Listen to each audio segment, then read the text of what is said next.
Chapter 16. The Return Home. By 3 bells that morning, they were all stirring their stumps, for there was a big sea running, and Toodles, the boatswain, was among them, with a rope's end in his hand and chewing tobacco. They all donned pirate clothes, cut off at the knee, shaved smartly, and tumbled up, with the true nautical roll and hitching their trousers. It need not be said who was the captain. Nibs and John were first and second mate. There was a woman aboard. The rest were tars before the mast, and lived in the forecastle. Peter had already lashed himself to the wheel, but he piped all hands and delivered a short address to them. Said he hoped they would do their duty like gallant hearties, but that he knew they were the scum of Rio and the Gold Coast, and if they snapped at him, he would dare them. The bluff, strident words struck the note sailors understood, and they cheered him lustily. Then a few sharp orders were given, and they turned the ship round and nosed her for the mainland. Captain Pan calculated, after consulting the ship's chart, that if this weather lasted, they should strike the Azores about the 21st of June, after which it would save time to fly. Some of them wanted it to be an honest ship, and others were in favor of keeping it a pirate. But the captain treated them as dogs, and they dared not express their wishes to him, even in a round robin. Instant obedience was the only safe thing. Slightly got a dozen for looking perplexed when told to take the soundings. The general feeling was that Peter was honest just now to lull Wendy's suspicions, but that there might be a change when the new suit was ready, which against her will she was making for him out of some of Hook's wickedest garments. It was afterwards whispered among them that on the first night he wore this suit, he sat long in the cabin with Hook's cigar holder in his mouth and one hand clenched, all but for the forefinger, which he bent and held threateningly aloft like a hook. Instead of watching the ship, however, we must now return to the desolate home from which 3 of our characters had taken heartless flight so long ago. It seems a shame to have neglected number 14 all this time, and yet we may be sure that Mrs. Darling does not blame us. If we had returned sooner to look with sorrowful sympathy at her, she probably would have cried, "Don't be silly. What do I matter? Do go back and keep an eye on the children. So long as mothers are like this, their children will take advantage of them, and they may lay to that. Even now we venture into the familiar nursery, only because its lawful occupants are on their way home. We are merely hurrying on in advance of them to see that their beds are properly aired, and that Mr. and Mrs. Darling do not go out for the evening. We are no more than servants. Why on earth should their beds be properly aired, seeing that they left them in such a thankless hurry? Would it not serve them jolly well right if they came back and found that their parents were spending the weekend in the country? It would be the moral lesson they have been in need of ever since we met them. But if we contrived things in this way, Mrs. Darling would never forgive us. One thing I should like to do immensely, and that is to tell her, in the way authors have, that the children are coming back, that indeed they will be here on Thursday this week. This would spoil so completely the surprise to which Wendy and John and Michael are looking forward. They have been planning it out on the ship. Mother's rapture, father's shout of joy, Nana's leap through the air to embrace them first, when what they ought to be prepared for is a good hiding. How delicious to spoil it all by breaking the news in advance, so that when they enter grandly, Mrs. Darling may not even offer Wendy her mouth, and Mr. Darling may exclaim pettishly, "Dash it all, here are those boys again." we should get no thanks even for this. We are beginning to know Mrs. Darling by this time, and may be sure that she would upbraid us for depriving the children of their little pleasure. But my dear madam, it is 10 days till Thursday week, so that by telling you what's what, we can save you 10 days of unhappiness. Yes, but at what a cost? By depriving the children of 10 minutes of delight. Oh, if you look at it that way. What other way is there in which to look at it? You see, the woman had no proper spirit. I had meant to say extraordinarily nice things about her, but I despise her, and not one of them will I say now. She does not really need to be told to have things ready, for they are ready. All the beds are aired, and she never leaves the house, and observe, the window is open. For all the use we are to her, we might well go back to the ship. However, as we are here, we may as well stay and look on. That is all we are, lookers on. Nobody really wants us, so let us watch and say jacky things in the hope that some of them will hurt. The only change to be seen in the night nursery is that between 9 and 6 the kennel is no longer there. When the children flew away, Mr. Darling felt in his bones that all the blame was his for having chained Nana up, and that from first to last she had been wiser than he. Of course, as we have seen, he was quite a simple man. Indeed, he might have passed for a boy again if he had been able to take his baldness off. But he had also a noble sense of justice and a lion's courage to do what seemed right to him.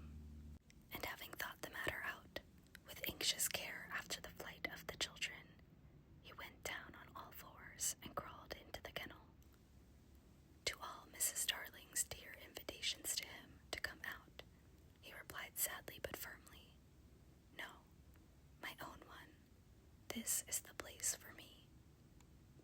In the bitterness of his remorse, he swore that he would never leave the kennel until his children came back. Of course, this was a pity, but whatever Mr. Darling did, he had to do it in excess. Otherwise, he soon gave up doing it. And there never was a more humble man than the once proud George Darling, as he sat in the kennel of an evening, talking with his wife of their children and all their pretty ways. Very touching was his deference to Nana. He would not let her come into the kennel, but on all other matters, he followed her wishes implicitly. Every morning, the kennel was carried with Mr. Darling in it to a cab, which conveyed him to his office, and he returned home in the same way at 6. Something of the strength of character of the man will be seen if we remember how sensitive he was to the opinion of neighbors. This man, whose every movement now attracted surprised attention. Inwardly, he must have suffered torture, but he preserved a calm exterior when the young criticized his little home, and he always lifted his hat courteously to any lady who looked inside. It may have been quixotic, but it was magnificent. Soon the inward meaning of it leaked out, and the great heart of the public was touched. Crowds followed the cab, cheering it lustily. Charming girls scaled it to get his autograph. Interviews appeared in the better class of papers, and society invited him to dinner, and added, "Do come in the kennel." On that eventful Thursday week, Mrs. Darling was in the night nursery awaiting George's return home, a very sad-eyed woman. Now that we look at her closely and remember the gaiety of her in the old days, all gone now, just because she has lost her babes, I find I won't be able to say nasty things about her after all. If she was too fond of her rubbishly children, she couldn't help it. Look at her in her chair, where she has fallen asleep. The corner of her mouth, where one looks first, is almost withered up. Her hands moves restlessly on her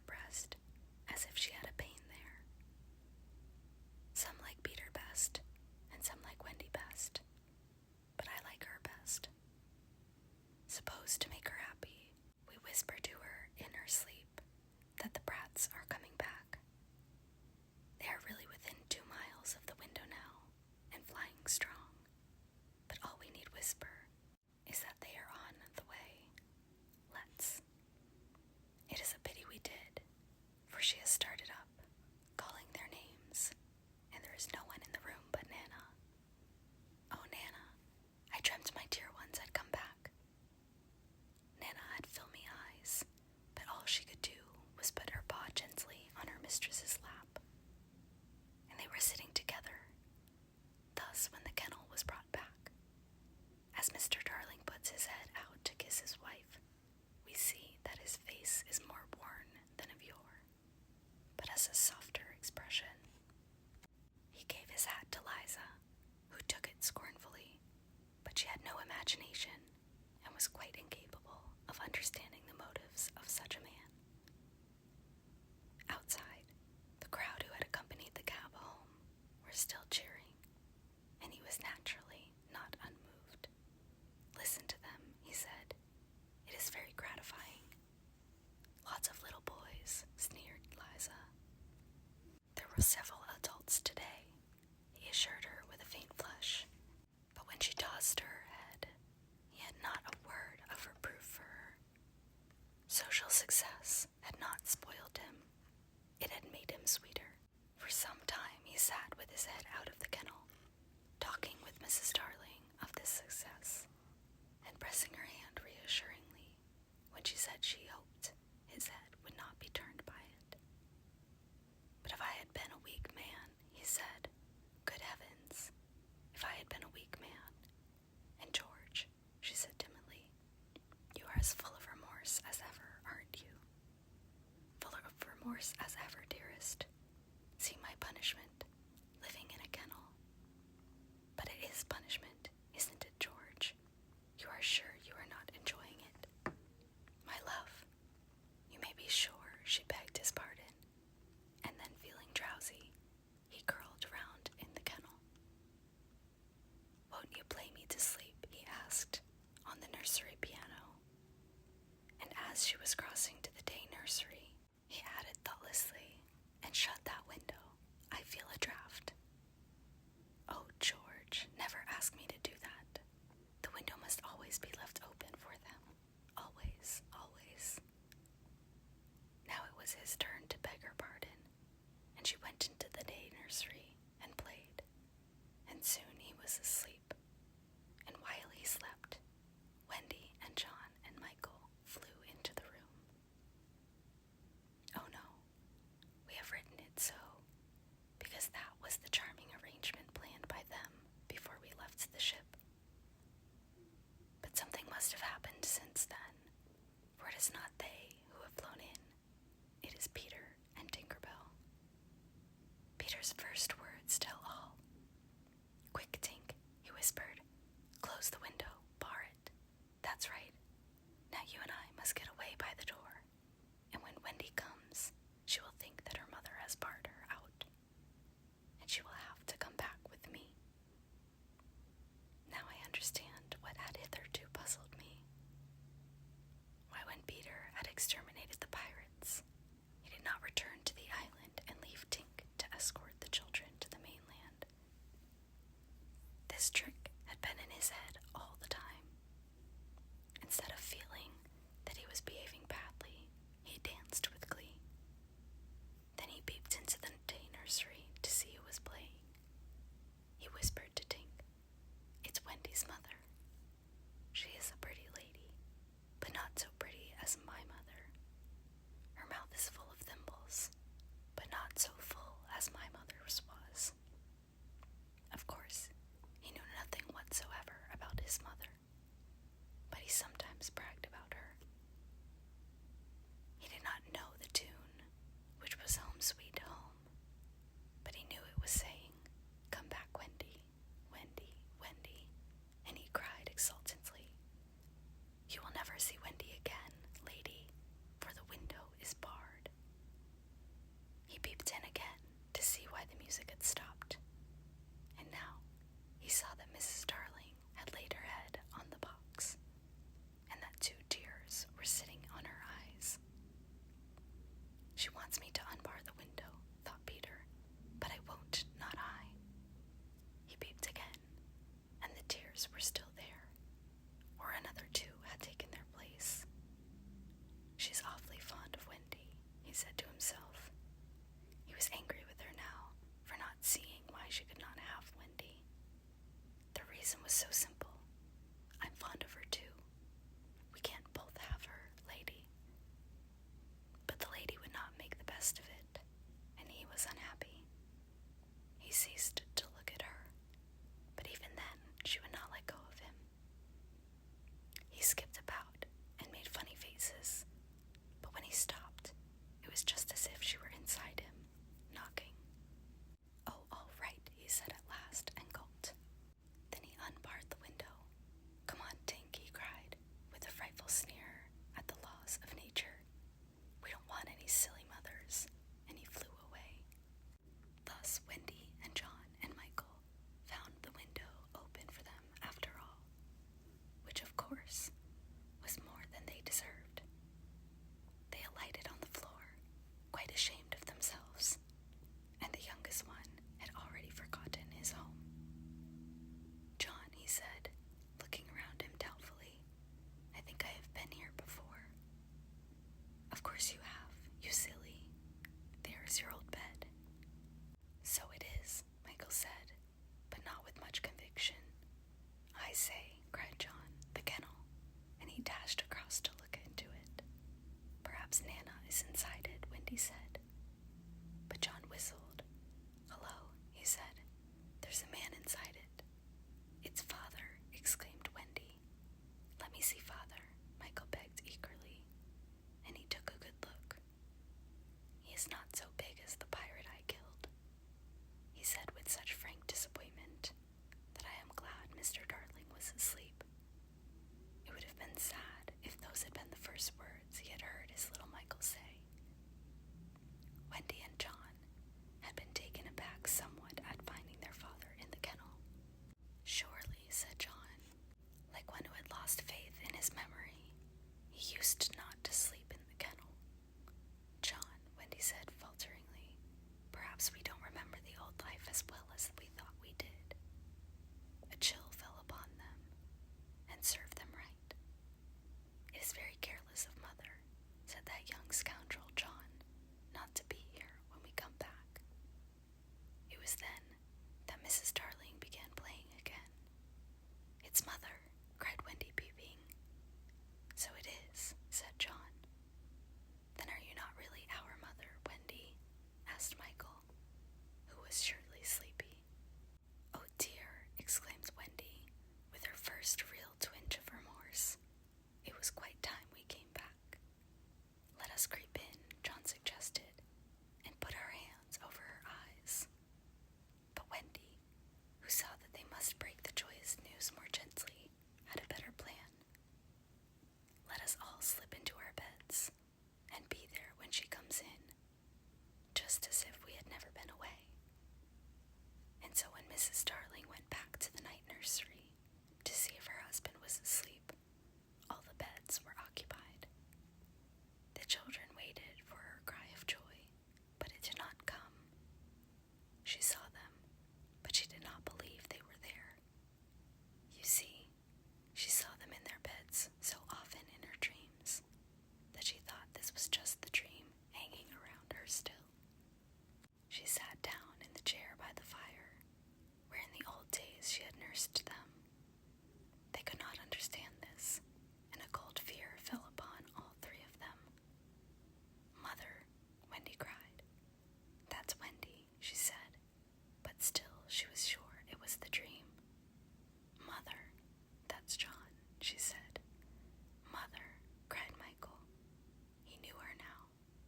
"That's Michael," she said, and she stretched out her arms for the three little selfish children they would never envelop again. Yes, they did. They went round Wendy and John and Michael, who had slipped out of bed and run to her. "George, George," she cried when she could speak, and Mr. Darling woke to share her bliss, and Nana came rushing in. There could not have been a lovelier sight, but there was none to see it except the little boy, who was staring in at the window. He had had ecstasies innumerable that other children